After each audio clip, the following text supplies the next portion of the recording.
এর জন্য একটা বিধান দিয়েছেন, সেই বিধানটার নাম হলো ইসলাম।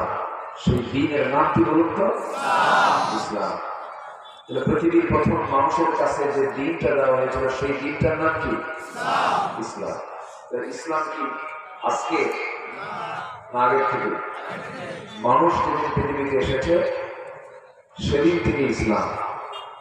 ইসলাম কারো না, ইসলামটা কার? আসতে বলবেন না কার? আর ইসলাম ছাড়া পৃথিবীতে বাকি যা আছে এগুলো কার? বলতে হবে তো, ইসলাম ছাড়া যা আছে পৃথিবীতে। এখন সেটাই বানা, মানুষ বানার যে বানা, الذي يوسوس في صدور الناس من الجنة والناس, এগুলো সব ওয়াসওয়াসা। এগুলো সব কি ওয়াসওয়াসা? কিসের থেকে আসে? শয়তান থেকে আসে। তাহলে এই দুনিয়াতে ইসলাম ছাড়া আরো দিন, আরো জীবন বিধান আছে না? নাই? একটা দুইটা না অনেকগুলো। গবেষকরা বলছেন যে পৃথিবীতে 70 থেকে 80টি হিউম্যান ল রয়েছে, মানব রচিত মতবাদ রয়েছে।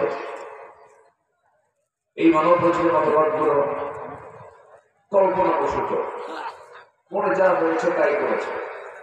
যখন যে ক্রাইসিস ফিল করেছে সমস্যার সমাধানের চেষ্টা করেছে, কিন্তু এগুলো যারাই তৈরি করেছে কেউ সফল হননি।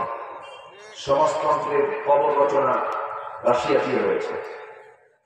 এরকম করে করে গোটা পৃথিবীতে যারা এই যে তন্ত্র মন্ত্র প্রতিষ্ঠা করেছে, কোনটাতে হারে পানি আসে না, সব ধ্বংসস্তূপে নিমজ্জিত। সম্মানিত বন্ধুগণ, সম্মানিত ভাইয়েরা, কারণ মানুষের তৈরি করা বিধান ত্রুটিপূর্ণ হবে, এটাই স্বাভাবিক। কিন্তু আল্লাহর দেওয়া আইনের ভিতরে কোনো ভুল থাকবে না, এটাই স্বাভাবিক। আসতে পারেন কেন? দেখে না, আমি সেই দিককে লক্ষ্য রেখে আমি একটা আয়াত সামনে রেখে কথা বলতে চাই। সেটা হলো সূরা শুরা, সূরাতুশ শুরা থেকে আমি কিছু কথা বলতে চাচ্ছি। আল্লাহ রাব্বুল আলামিন এখানে এমন একটা কথা বলে দিয়েছেন যে কথা ফলো তো করতেই হবে, এবং সেই কথাকে ফলো করতে নিয়ে, সেটাকে আমল করতে নিয়ে কোনো মত পার্থক্য সৃষ্টি করা যাবে না। আল্লাহ পাক এটা ক্লিয়ার করে দিয়েছে। আসুন না আমরা সেই আয়াতের দিকে আস্তে আস্তে যাই। সময় অল্প তো, আমি মূল নির্যাসটা আমি বলতে চাচ্ছি। আমরা যে অবস্থা এখন আছে দেশে, এখন কিন্তু সবচেয়ে আমার দেশে ক্রাইসিস, কিসের ক্রাইসিস জানেন? এই গদি সমস্যা। কিসের সমস্যা বলেন তো? এখন কি বড় সমস্যা কি বলেন তো? ক্ষমতা, দি পাওয়ার।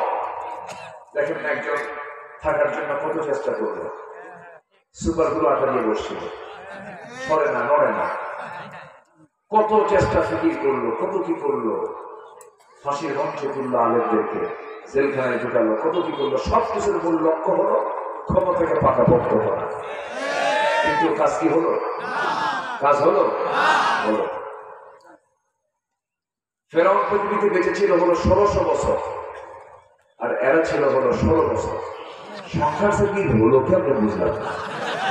সংখ্যার মিল আছে না? নাই? সংখ্যার ভিতরে মিল আছে, চরিত্রও মিল আছে।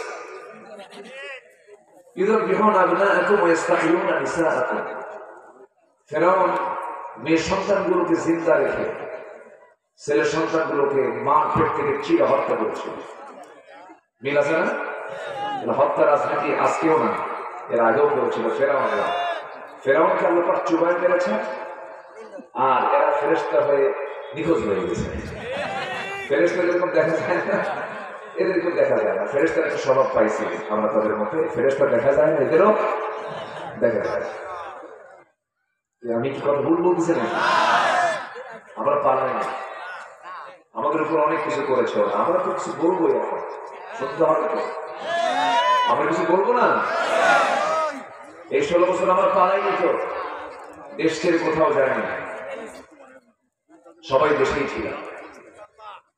আমাদেরকে রাজাকার বলে গালি দেওয়া হয়েছে, আমরা কেউ পাকিস্তান যাই না। কেউ কি পাকিস্তান গেছি আমরা? কিন্তু হিন্দুস্তানের রাজাকাররা সব হিন্দুস্তানে গিয়ে বসে আছে। আসতে বলেন কেন? এটাই, আমরা কারো দালালি করি না, আমরা কারো গোলামিও করি না, আমরা কারোর উপর ভরসাও করি না। আমাদের ভরসা কে? যার ভরসা আল্লাহ, আল্লাহ তার জন্য যথেষ্ট। আমাদের কারো লাগে না, রাশিয়া, আমেরিকা, ইউরোপ, ইন্ডিয়া কিচ্ছু লাগবে না। আমার জন্য কে যথেষ্ট? বান্দার জন্য কে যথেষ্ট? আল্লাহ যথেষ্ট। সে আল্লাহ রাব্বুল আলামিন বান্দার জন্য জানিয়ে দিচ্ছেন, شرع لكم من الدين ما وصى به نوحا والذي أوحينا إليك وما وصينا به إبراهيم وموسى وعيسى أن أقيموا الدين ولا تتفرقوا فيه كبر على المشركين ما تدعوهم إليه الله يجتبي إليه من يشاء ويهدي إليه من ينيب جربنا الله أكبر سورة الشورى آية نمبر 13 سورة الشورى থেকে আমি কিছু কথা বলতে যাচ্ছি, একটু কান লাগাবেন। সূরা মানে হলো পার্লামেন্ট। সূরা মানে কি বলেন? পার্লামেন্ট, যেখানে পরামর্শ হয়। আমার বন্ধুগণ, আল্লাহ রাব্বুল আলামিন কোন কাজ একা করতে বলেন নাই। ওয়া আমরুহুম শুরা বাইনাহুম ওয়া শাবিরহুম ফিল আমরি ফাইযা আযামতা ফাতাওয়াক্কাল আলাল্লাহ। জোরে বলুন আল্লাহু আকবার। আল্লাহ রাব্বুল আলামিন এই কিতাবের ভিতরে 114 সূরা দিয়েছেন। এই 114 সূরার মধ্যে মানব জীবনের জন্য যা কিছু প্রয়োজন সব আয়োজন করে দিয়েছেন। লেখক লেখা নেবে আছে, গবেষক গবেষণা নেবে আছে, কবি কবিতা নেবে আছে, সাহিত্যিক সাহিত্য নেবে আছে, এরপরে রাষ্ট্রপতি রাষ্ট্র পদ্ধতি নেবে আছে, এরপরে সায়েন্টিস্ট সায়েন্স নেবে আছে। বান্দা যা চাবে সব কিছু বলে দিয়েছেন। আল্লাহ বলছেন তোমার জন্য তিবিয়ানান লিকুল্লি শাই করে দিয়েছি। ফাআইনা তাযহাবুন ইন হুয়া ইল্লা যিকরুন লিল আলামিন লিমান শাআ মিনকুম আন ইস্তাকিম ওয়া মা তাশাউনা ইল্লা আন ইয়াশা আল্লাহু রাব্বুল আলামিন। জোরে বলুন আল্লাহু আকবার। কোথায় তুমি দৌড়াও